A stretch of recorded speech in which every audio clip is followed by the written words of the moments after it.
I'm Dr. Eppley, plastic surgeon of Indianapolis, and I'd like to spend a few minutes talking to you about the otoplasty operation, otherwise known as the pinning back of the ears. This is a very common operation in younger children and teenagers, although I have performed that procedure in someone as old as the age of 82.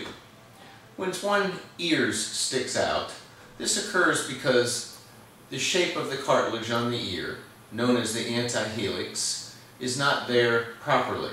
This then allows the ear's margin or the helix to stick out further than it otherwise would. Its correction is a very simple procedure where an incision is made on the back of the ear, some skin is removed, sutures are placed to help shape that cartilage and bring the ear back closer to the side of the head, and the skin is then closed. This is an outpatient procedure, generally takes about an hour to perform under general anesthesia. It is relatively simple and should not be confused with the much more complex ear reconstructions operations that one might do, for example, in the condition known as microtia. It is an operation that after surgery generally has relatively minimal pain. In children, I like them to wear a head dressing for about a week, as they may roll around while they sleep and possibly pop one of the sutures, causing the ear to stick back out. In adults, I generally don't put a dressing on beyond a single day, and one can go ahead and shower the next day. The sutures on the back of the ears are dissolvable, and there really is no care. You will see changes immediately once you take off the dressings on the first day after surgery in adults, and when the dressing is removed 5 to 7 days later in children.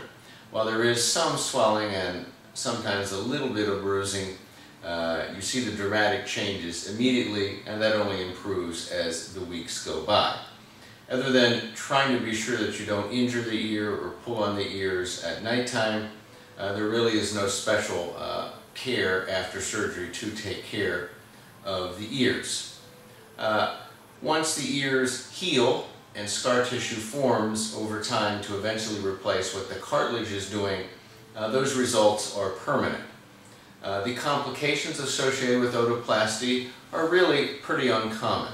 The number one that I have seen over time is that sometimes the sutures which are used to shape the cartilage, which are not dissolvable, may eventually stick through the incision or on the back of the ear over time. Sometimes this can be months, and sometimes this can occur over years. Short of that one potential long-term issue, the concerns about otoplasty and its result are really cosmetic. Are the ears symmetric? Are the shapes good? Are they back as far as one would like them to be back, or are they potentially back too far? So most of the concerns about otoplasty, while small, really relate to the outcome of how it looks. Otoplasty in children and teenagers, and even in adults, can be both a dramatic procedure and a tremendously psychologically uplifting procedure for those patients who have been bothered by the fact that their ears stick out for many years. In children, this helps remove them from being teased, which is often a big concern to them, and in adults, it corrects a long-standing concern that has bothered them for decades. I wish you the best of luck as you proceed in investigating otoplasty, and I think you will find that its results are extremely gratifying and relatively simple to achieve. I wish you the best of luck in your otoplasty research.